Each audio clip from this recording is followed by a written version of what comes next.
বিভিন্ন প্রকারের বিপদ থেকে রক্ষা করে এই জান্নাতের বাগানের মধ্যে নবীজির ঘরের সামনে ময়দানের মধ্যে জান্নাতি পরিবেশের মধ্যে আমাদেরকে যে হাজিরা দেওয়ার তৌফিক দান করেছেন, সেজন্য আমি ওই মহান মাবুদের দরবারের শুকর আদায় করি। সকলে জবান খুলে আমরা একবার পড়ে নেই আলহামদুলিল্লাহ। সাথে সাথে আমরা আরেকটি শুকরিয়া আদায় করি, আল্লাহ পাক যাকে সৃষ্টি না করলে, যিনিকে সৃষ্টি না করলে এই 18,000 মাখলুকাত 80,000 আলম এর ভিতরে যা কিছু আছে কোনো কিছুকেই আল্লাহ পাকে সৃষ্টি করতেন না। যার খাতিরে আল্লাহ পাক সব কিছু সৃষ্টি করেছেন, তিনি হলেন আল্লাহর বন্ধু, আমাদের আখিরি নবী মুহাম্মদুর রাসূলুল্লাহ সাল্লাল্লাহু তাআলা আলাইহি ওয়াসাল্লাম। তাই আল্লাহর নবীর উম্মত হওয়ার কারণে নবীজির দরবারের শুকরিয়া দান আমরা আরেকবার পড়ে নেই আলহামদুলিল্লাহ। এবং সাথে সাথে আমাদের পক্ষ থেকে লাখ কোটি দুরূদ ও সালামের হাদিয়া আল্লাহর নবীর দরবারে সোনার মদিনায়, যদিও আমরা দেখি নাই, দেখা সম্ভব হয় নাই, কিন্তু নবীজি আপনি আমাকে দেখতেছেন, বলেন না আলহামদুলিল্লাহ। আল্লাহর নবীর দেখার ক্ষমতা আছে কিনা নাই? নবীজি আমাদের দুরূদ সালাম শোনার ক্ষমতা আছে কিনা নাই? আমরা যদিও দেখি নাই, দেখা সম্ভব হয় নাই, কিন্তু আল্লাহর নবী আমাদেরকে দেখতেছেন। নবীজির বাগানের মধ্যে, নবীজির মাদ্রাসার ময়দানের মধ্যে আমাদের সামনে রয়েছে আল্লাহর ঘর, যেটাকে বলা হয় বাইতুল্লাহ, আল্লাহর ঘর। আর এই ঘরটাকে বলা হয়, নবীজি বলেছেন বাইতি, আমার ঘর। কন্যা সুবহানাল্লাহ। মাদ্রাসাগুলা, এই সুন্নি মাদ্রাসাগুলা, আল্লাহর নবী বলেছেন সেটা হচ্ছে আমার ঘর। আর নবীজির ঘরের এই ময়দানটাকে জান্নাতের পরিবেশ, জান্নাতের বাগান সাজানো হয়েছে। আমরা এই জান্নাতের বাগানের ভিতরে এসে বসেছি আল্লাহর দয়ায়, আল্লাহর মায়ায়। তাই আল্লাহর নবীকে আমরা স্মরণ করি, আল্লাহর নবীর প্রতি আমরা দুরূদ ও সালাম প্রেরণ করি। আল্লাহ পাক আমাদের সকলের পক্ষ থেকে নাম ধরে ধরে আমরা কে বা কারা এসেছি, আল্লাহ আমাদের সকলের নাম জানেন কি জানেন না? আল্লাহ তো জানেনই, আল্লাহর নবীও আল্লাহর দেওয়া ক্ষমতা বলে নবীর উম্মতের নাম জানেন, উম্মতের পরিচয় জানেন।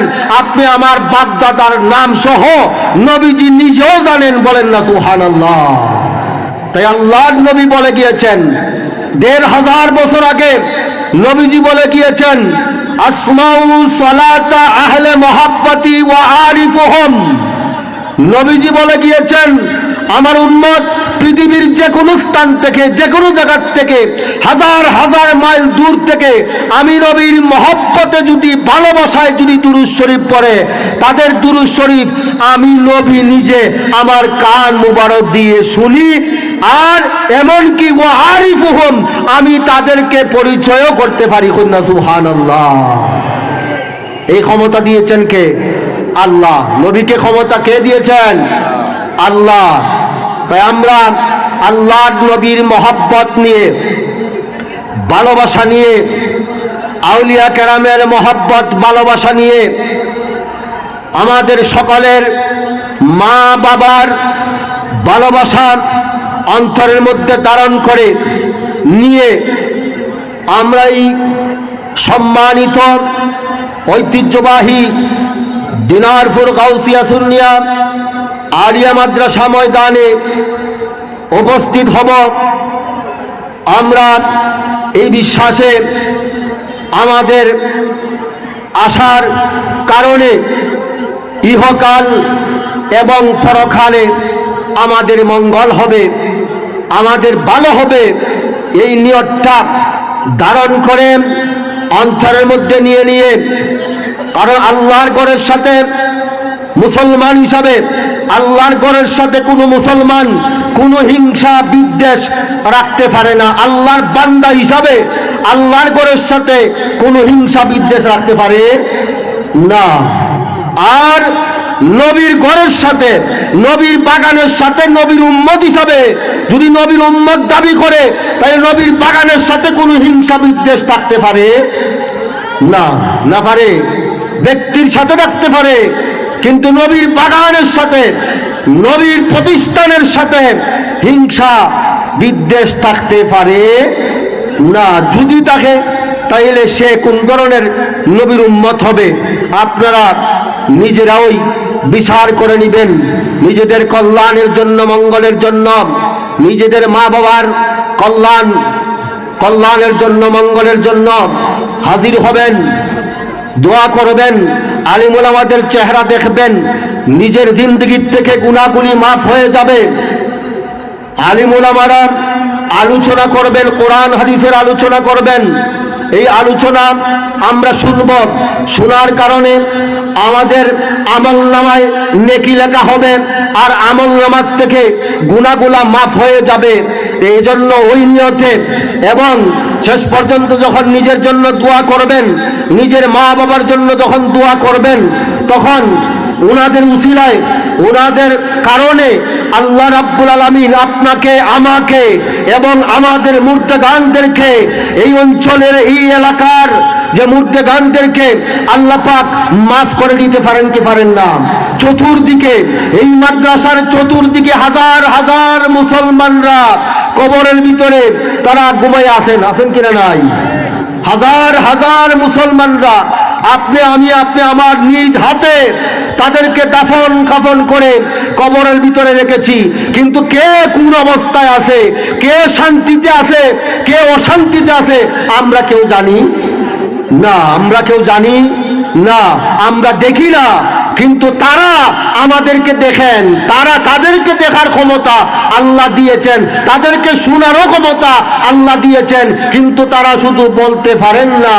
যে দুনিয়ার সন্তানদেরকে কোনো বাবা যদি কবরের ভিতরে অশান্তিতে থাকে, কোনো মা যদি কবরের ভিতরে অশান্তিতে থাকে, তাইলে ওই বাবা ওই মা কবর থেকে সন্তান দুনিয়ায় চলার পথে কি করে না করে সব তারা কবরের পাশে দিয়া হাইটটা গেলে পরে সন্তানদেরকে মা বাপ দেখতে পারে, কিন্তু মা বাপ শুধুমাত্র বলতে পারে না যে ও আমার বাবা, ও আমার সন্তান, আমি বড় কষ্টে আছি, আমার জন্য আল্লাহর দরবারে একটু দোয়া করো না। বলেন না সুবহানাল্লাহ। আমার জন্য আল্লাহর দরবারে একটু দোয়া করো না।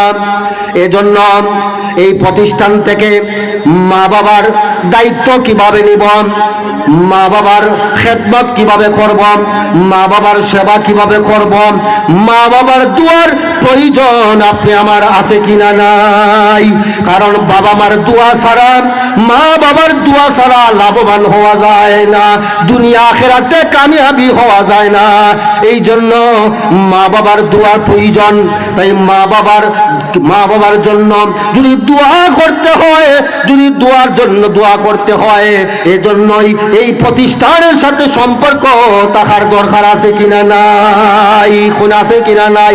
এই প্রতিষ্ঠানকে ভালোবাসতে হবে, নবীর প্রতিষ্ঠানকে মহব্বত করতে হবে, ভালোবাসতে হবে। তাই মা বাবার খেদমত, মা বাবার সেবা, মা বাবার যত্ন করলে পরে, মা বাবার সেবা করলে পরে কি লাভ হয়, কি লাভ হয় না, ক্ষতি হয়, এই বিষয়ে উলামায়ে কেরামরা আলোচনা করবে, বিভিন্ন বিষয়ে আলোচনা করবেন। আমি তো আলোচক নয়, হুজুর আসতেছেন, আসার পূর্বক্ষণ পর্যন্ত হয়তো 2-1 মিনিট সময়, অল্প সময় আপনাদের সামনে আলোচনা করব। তাই আমার স্মরণ হয়ে গেল এই কথাটা বলার কারণে এই কথাটা স্মরণে আসার সাথে সাথে আমার স্মরণ হয়ে গেল আল্লাহর নবী সাইয়্যিদিনা হযরত ঈসা আলাইহি ওয়াসাল্লামের কথা স্মরণ হয়ে গেল, বলেন না সুবহানাল্লাহ। আল্লাহর নবী হযরত ঈসা আলাইহিস সালাম আল্লাহর সাথে কথা বলার জন্য ঈসা কালিমুল্লাহ আল্লাহর সাথে কথা বলতেন পাহাড়ে গিয়া। কোন পাহাড়? তুর পাহাড়, যে পাহাড়ের কথা আমাদের কোরআনের মধ্যে আছে। কন্যা সুবহানাল্লাহ। দুনিয়ার কিছু কিছু জায়গার কথা আমাদের কোরআনের ভিতরে আল্লাহ পাক নাজিল করেছেন। কোরআনের ভিতরে ওই পাহাড়গুলির কথা বলেছেন। আপনি আমার যে পাহাড়টা, এই পাহাড়ের কথা সরাসরি নাই, তবে সরাসরি এমন কিছু পাহাড়ের নাম ধরে ধরে আল্লাহ পাক কোরআন শরীফে অবতীর্ণ করেছেন। ইন্নাস সাফা ওয়াল মারওয়াতা মিন শাইরিল্লাহ ওয়াত-তিনি ওয়াজ-যাইতুনি ওয়া তুর সিনিনা ওয়া হাযাল বালাদিল আমিন। আছে কিনা নাই? বলেন আছে কিনা নাই? তাই কিছু কিছু পাহাড়ের কথা আল্লাহ কোরআনও কইছেন। সেজন্য আমরা ওই জায়গাগুলির নাম ধরে ধরে আল্লাহর কাছে দোয়া করার জন্য, কারো পক্ষে যদি সম্ভব হয় যে ওই পাহাড়ে ওই জায়গায় যাওয়া পর্যন্ত, তাহলে সেখানে গিয়ে আমরা আল্লাহর কাছে তখন দোয়া করব। আল্লাহ বলেন যে এটা সম্মানিত পাহাড়, এটা সম্মানিত জায়গা, এই কারণে আমি আল্লাহ রাব্বুল আলামিন এই পাহাড়ের উসিলায় তোমাদের জিন্দেগির গুনাহ মাফ করে দিব, তোমাদেরকে দুনিয়া আখিরাতে আমি আল্লাহ কামিয়াবি করে দিব। বলেন না সুবহানাল্লাহ।